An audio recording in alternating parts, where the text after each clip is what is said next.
Binula. Sama nama ya? Ya. Oke, terus. Dari sana rumah. Oh ya, oke. Sana nama. Bagaimana cara Rasul dalam berniaga? Oke, cara Rasul. Terima kasih Rizwan. Soalan dia, bagaimana Rasulullah menjalankan perniagaan? Oke, saya pun tak boleh jawab yang klise, sebab kalau kata Nabi memang dia tak akan buat riba lah. Riba tu tiada. Lepas tu jual beli Nabi ni untung. Itu begitu cara Nabi.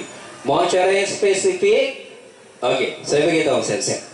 Yang pertama, Nabi ini kita tahu perniagaan ni adalah sunnah Nabi. Jadi cara-cara yang Nabi tunjuk ini sepatutnya kita ikutlah. Kalau kita tidak ikut, macam mana kita mau kata Nabi itu role model kita? Macam mana mau kata Nabi itu ada dalam hati kita? Jadi cara Rasulullah dalam berniaga yang pertama, Nabi tidak pernah berdebat. Maksud berdebat di sini, Nabi tidak pun mau kata aku punya barang lagi baik daripada kedai sebelah. Tidak. Nabi tidak pernah buat begitu. Itu yang pertama. Yang kedua, teknik menjual yang unik. Unik macam mana? Dalam keadaan tertentu, Nabi akan meletakkan harga pokok, dan pembeli akan dibagi tahu belilah ikut kemampuan berdasarkan harga pokok tadi. Kalau kedai sebelah, contohnya kedai sebelah akan letakkan harga yang sudah ada harga untung. Nabi tidak buat begitu. Nabi akan letak harganya, harga pokok, bagi tahu sudah siap-siap, dan pembeli boleh beli berdasarkan harga pokok tadi. Dan dalam keadaan tertentu juga Nabi akan bagi jual dengan orang yang miskin dan sangat-sangat memerlukan barang tersebut dengan harga modal sahaja. Macam tu Nabi. Unik. Kalau kita tengok, boleh ke untung begitu? Boleh.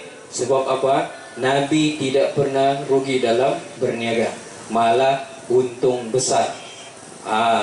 Tengok. Lepas tu sentiasa senyum. Nabi ni kita memang tahulah, muka dia pun sudah muka yang ceria, merah. Kalau merah, kalau putih, kalau dia marah pun nampak merah. Kalau dia senyum tu nampak manis, sebab pipi Nabi ni kemerah-merahan. Kalau kita nduk kalau diukur sama tanah sama. Jadi kalau Nabi ni tidak. Nabi ni dia punya merah, pipi dia pun nampak merah. Seterusnya Nabi jujur. Nabi kalau berjual sangat jujur. Lepas tu Nabi tidak bersumpah palsu. Maksud bersumpah palsu di sini, Nabi tidak kata barang yang ini, barang yang baru, barang yang tidak. Nabi tidak buat begitu. Nabi akan kata kalau barang ni barang lama, lamalah. Kalau baru, barulah. Kalau Nabi menipu dalam jual dia, sehingga kan dia kata orang yang menipu pun bukan daripada ahlinya, daripada kaumnya, apa pula takkan pula Nabi mau menipu dalam berjualan. Okey, seterusnya Nabi lemah lembut. Seterusnya bukan mengejar harta semata-mata.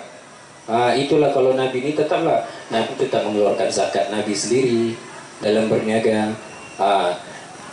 Lepas tu saling tolong menolong, macam tadi Ustaz Fazil ada beritahu, dalam berniaga ini saling tolong menolong. Yang ketiga, yang tadi yang pertama, soalan pertama, aspek yang ketiga tu, saling tolong menolong.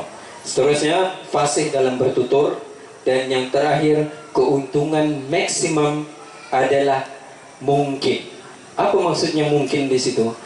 Penjual letaklah keuntungan berapa-berapa pun. Maksud keuntungan sini, dalam sebulan kamu mau letak 100% pun boleh keuntungan, tidak ada masalah. Cuma jangan menzalimi orang lain.